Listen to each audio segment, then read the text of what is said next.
This is my custom roof rack. Piece of aluminum tube with a carriage bolt, a big washer underneath it to give me some more support here, and then a washer and screw on the inside. And I'm just going to repeat this process again and again. Same thing over here until I have a roof rack all the way down. Now all I need to do is put some sealant around this, secure it right there, and I'm going to have a watertight seal for my solar. My solar panels just came in, and now I'm going to test them before I put them on the van to see how good they'll do at the best time of day. So it's almost 12 o'clock, so this is the best conditions I could hope for. And for volts, we're at 23.1 volts. And so I'm going to put these together in series to add my voltages together, because my power supply, my solar charger, needs a minimum of 35 volts. So together, hopefully this will put us at 45 or so volts.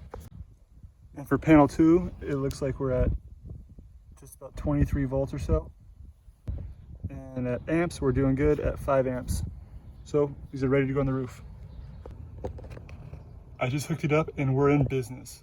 We've got about 165 or so watts of power coming in, and it's charging my battery. Deck boards aren't screwed down yet, but I was just placing them on here and spacing them out to see how 9 boards fits across here. I like it. The gaps aren't too big. I guess ideally they'd be close together, but it's not wide enough for 10, and there's gaps with it 9, so I could probably just leave it at 9. And I'm probably just gonna cut across like that to cut off the extra. Or that'd be like a diving board if I left it like that.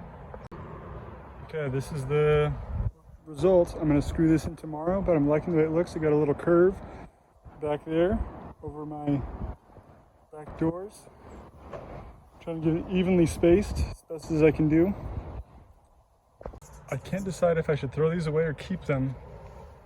My gut is telling me to keep them, but my garage is telling me to throw them away. I'm on top of the roof in the shade, thankfully, and I'm putting my deck panels on. I have a 1/2 inch birch ply, and that's my spacer for each board. I use this big drill to get started, a very, very thin depth, but that's just big enough for the head to fit in there like that, so it's sunken beneath there. And then it just drills into the aluminum frame right here and holds it in place. And so I've done that for these other 7 or 8 boards. This is the final product. My deck looks great. Everything's spaced out evenly. I can walk up here, I can sit up here, and my solar panels are installed and working great. Right now though, I'm only generating about 4 watts of power. And that's because, if you can tell, the shade right there is covering probably 80% of that panel. And the way these are wired together is that if one of them is covered, it's basically ineffective. So in a few hours, the shade will move and these will be generating the optimal amount of power, which usually is around 160 watts, even though they're rated for 200. But I'm learning a little bit as I go, and that's how the solar panels are configured. The fan works great, it takes hardly any power. I can run that for all week and it'll just put a dent in the battery basically, but everything is working really good so far.